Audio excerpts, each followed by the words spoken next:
Everyone, my name is Nidhi Bhatnagar and I welcome you all in this channel. तो आज की video में हम क्या सीखेंगे? देखिए, आज हम पढ़ने वाले हैं हिस्ट्री चैप्टर 5 क्लास 10th की बुक से print culture and the modern world part 2। ठीक है, और प्रिंट कम्स टू यूरोप। अब हमें हमारा सेकंड टॉपिक आ जाता है प्रिंट कम्स टू यूरोप। किस तरीके से देखिए हमने पढ़ा था कि प्रिंट कल्चर जो था वो चाइना में आया था और किस तरीके से धीरे धीरे यूरोप की तरफ बढ़ा था। फॉर सेंचुरीज अगर हम बात करते हैं सिल्क एंड स्पाइसेस, यानी कि सिल्क का जो कपड़ा होता है और स्पाइसेस यानी कि जो मसाले थे from China follow into Europe, यानी कि चाइना से वो किस तरफ गए थे? यूरोप की तरफ गए थे। क्या गया था? सिल्क गया था और मसाले गए थे। यूरोप गए थे थ्रू द सिल्क रूट। ये हमने सिल्क रूट के बारे में पिछले चैप्टर में पढ़ लिया था, राइट। तो इन द 11th सेंचुरी की अगर हम बात करते हैं तो चाइनीज़ पेपर रीच यूरोप। जो चाइनीज़ पेपर था 11th सेंचुरी में, वेरी इंपॉर्टेंट लाइन, कि कौन सी सेंचुरी में पहुंचा था? चाइनीज़ पेपर जो था वो यूरोप में पहुंचा था। Via the same route, right. Chinese paper कहाँ पहुंचा? यूरोप पहुंचा 11th सेंचुरी में सिल्क रूट के द्वारा। Paper made possible the production of manuscripts carefully written by scribes. तो पेपर की वजह से आप देखो पेपर पहुंचा तो काफ़ी ज़्यादा मैन्यूस्क्रिप्ट पॉसिबल हो गए। पेपर पे आप मैन्यूस्क्रिप्ट्स लिख सकते थे, हैंड रिटन चीज़ों को बोलते हैं मैन्यूस्क्रिप्ट, और बहुत ज़्यादा केयरफुली स्क्राइब्स के द्वारा लिखा जाता था। दैन इन अगर हम बात करते हैं 1295 में, तो क्या होता है? Marco Polo, very important line, कि मार्को पोलो जो थे ग्रेट एक्सप्लोरर थे। एक्सप्लोरर कौन होता है? जो खोज करने वाला बंदा होता है। तो ये खोज करने गए होंगे। चाइना रिटर्न टू इटली, और ये इटली वापस आए। चाइना से ये इटली वापस आए थे after many years of exploration in China. China में बहुत टाइम तक ये खोज करते रहे। 1295 में ये वापस आए थे इटली में। एज यू राइट अबव, जैसा कि आपने ऊपर पढ़ा ही है कि China already had the technology of would block printing. हमें पता है कि चाइना में तो वुड ब्लॉक प्रिंटिंग का जो प्रचलन था वो था उस समय तक। तो क्या होता है, नाउ इटालियंस, जो मार्को पोलो थे, sorry, brought this knowledge back with him. अब मार्को पोलो अकेले नहीं गए, उनके साथ ये ज्ञान जो उन्होंने वहाँ चाइना में देखा था वो भी उनके साथ जो है वो इटली गया। Now Italians begin producing books with would blocks. अब इटालियंस को पता चला इसके बारे में, तो उन्होंने भी क्या किया? वुड ब्लॉक्स बनाए और बुक्स जो थी वो प्रिंट करनी शुरू करी। And soon the technology spread to other parts of Europe. हमें समझ में आ रहा है कि चाइना से स्टार्ट हुआ था, चाइना से ये यूरोप में पहुंचा, मार्को पोलो लेके पहुंचा इटली में, इटली के बाद से सारे यूरोप में फैल गया था, राइट। अब luxury editions were still hand written on a very expensive vellum. अब अमीर लोग जो थे ना, लग्जरी क्यों बोला जा रहा है? क्योंकि अमीर लोग जो थे वो कैसे एडिशंस को पसंद करते थे? जो कि वेलम मतलब एक जो जानवरों की खाल से पेपर बनता था उस पर लिखा होता था, वो हैंड रिटन को ही पढ़ना पसंद करते थे। अभी उनको प्रिंटेड वो जो था, जैसे आज हम कहते हैं ना हाथ की दुपट्टा बना हुआ है, हाथ के काम का है, तो वो एक्सपेंसिव बिकता है, तो अमीर लोग ज़्यादा यूज़ करते हैं, सिंपल लोग मशीन का चीज़ें यूज़ करते। तो ऐसे ही था। Meant for aristocrat circle. तो किसके लिए बनता था हैंड रिटन वेलम पे? ये एरिस्टोक्रेट्स, अमीर लोगों के लिए बनता था। एंड रिच जो थे मोनेस्टिक लाइब्रेरीज में होते थे, विच स्कोप्ड एट प्रिंटेड बुक्स। तो मजाक उड़ाते थे प्रिंटेड बुक्स का एक तरीके से, एज अ चीप वल्गैरिटीज़। कैसे बोलते थे कि ये जो प्रिंटेड बुक्स हैं कैसी हैं? ये तो चीप है, तो वल्गर है, तो बेकार किताबें हैं। हम क्या पढ़ते हैं? हम तो हैंड रिटन बुक्स पढ़ते हैं, राइट। तो उसको बहुत ज़्यादा ऐसा समझा जाता था। Merchants and students in the university town bought the cheaper printed copies. So क्या होता था? जो व्यापारी वगैरह होते थे, जो स्टूडेंट्स वगैरह होते थे यूनिवर्सिटी के, वो खरीदते थे चीपर, मतलब सस्ती जो थी प्रिंटेड कॉपीज़ जो है उनको खरीदा करते थे। As the demand for books increase, जैसे जैसे धीरे धीरे डिमांड जो थी किताबों की बढ़ने लगी, book sellers all over Europe began exporting books to many different countries. अब जो बुक सेलर थे उनके तो मज़े आ गए, तो वो ऑल ओवर यूरोप में क्या करने लगे? एक्सपोर्ट करने लगे डिफरेंट डिफरेंट कंट्रीज़ में अपनी किताबों को। Book fairs were held at different places. लोगों को बुक्स पढ़ना पसंद आने लगा तो बुक फेयर लगने लगे, वहाँ पे लोग बुक्स खरीदने लगे। And production of hand written manuscript was also organised in new ways to meet the expanded demand. Demand बहुत ज़्यादा बढ़ रही थी, तो जो हैंड रिटन मैन्यूस्क्रिप्ट्स थे वो भी, उनका जो प्रोडक्शन था वो भी बहुत ही ऑर्गेनाइज तरीके से होने लगा था। कैसे ऑर्गेनाइज होने लगा था? कि स्क्राइब्स और skilled hand writers were no longer solely employed, solely मतलब अकेले, एम्प्लॉयड बाय वेल्दी और influential patrons, but increasingly by book sellers as well. पहले क्या हुआ करता था? देखो, जो किताबें लिखते थे ना उनको क्या होता था, केवल जो अमीर लोग हैं, वेल्दी लोग हैं, या फिर जिनका बहुत ज़्यादा प्रभाव था, ऐसे लोग अपने पास रखते थे, उनसे अपने लिए लिखवाया करते थे, राइट। लेकिन अब क्या हुआ? बुक सेलर भी उनको रखने लगे अपने पास, ठीक है। तो इस तरीके से एक डिमांड क्योंकि एक्सपेंड हो रही थी हैंड रिटन मैन्यूस्क्रिप्ट्स की, तो क्या होने लगा था?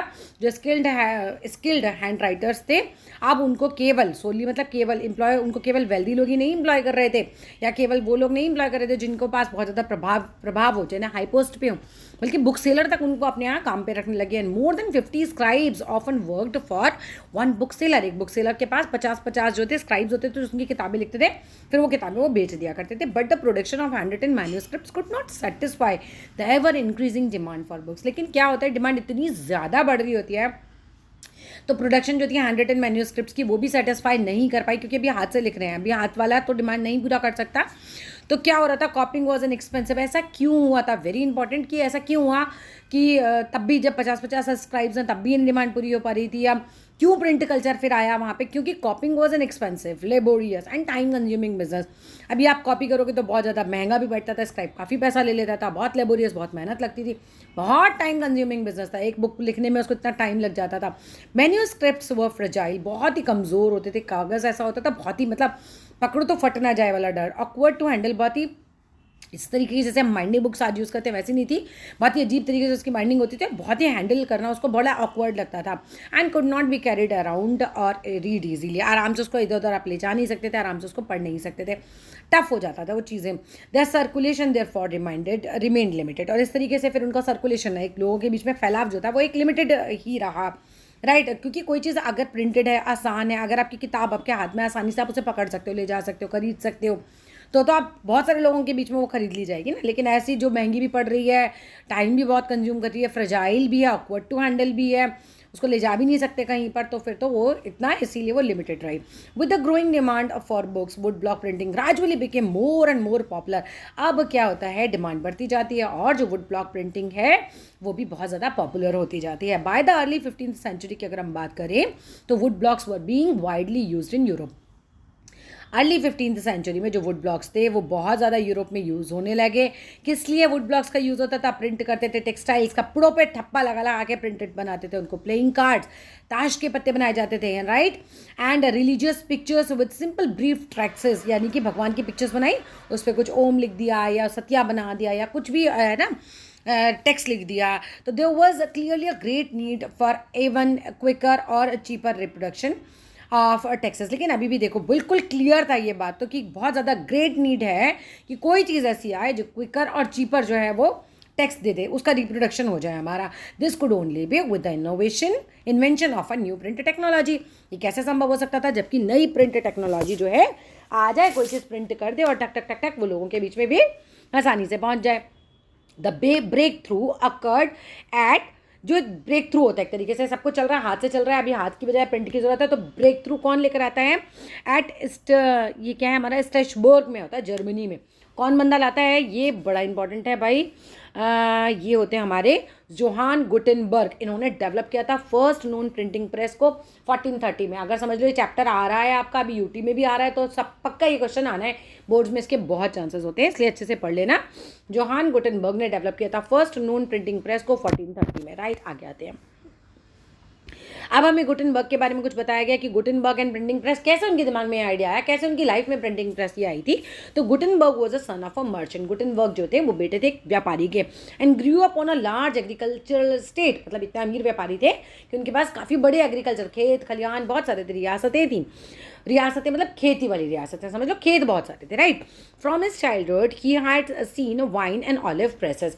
उन्होंने क्या देखा था जब बचपन से अपने घर में वाइन, क्योंकि अंगूर को ऐसे आप दबा दबा के ना उससे निकालते हो, वाइन बनाते हो, या ऑलिव है ना, ऑलिव का भी ऑयल निकालोगे तो कैसे दबा दबा के प्रेस से निकाला जाता था। उन्होंने ये सब बचपन से देखा था। सब्सिक्वेंटली इसके बाद ही क्या होता है, he learned the art of polishing stones. फिर उन्होंने बाद में क्या सीखा कि स्टोन्स को कैसे पॉलिश किया जाता है, जैसे ज्वेलरी वगैरह के स्टोन्स होते हैं ना, उनको कैसे पॉलिश किया जाता है। Became a master gold Smith, और उससे क्या बन गए थे, बहुत बढ़िया गोल्ड स्मिथ, यानी कि सुनार भी बन गए थे। And also acquired the expertise to create lead moulds used for making trinkets. शीशे के जो होते थे बर्तन बनाए या शीशे की ज्वेलरी बनाते थे, जो भी उसके मोल्ड्स बनाने इनको भी आ गए थे। जैसा सुनार होता है कि गीला सोना डालता है, यानी पिघला हुआ सोना डालता है,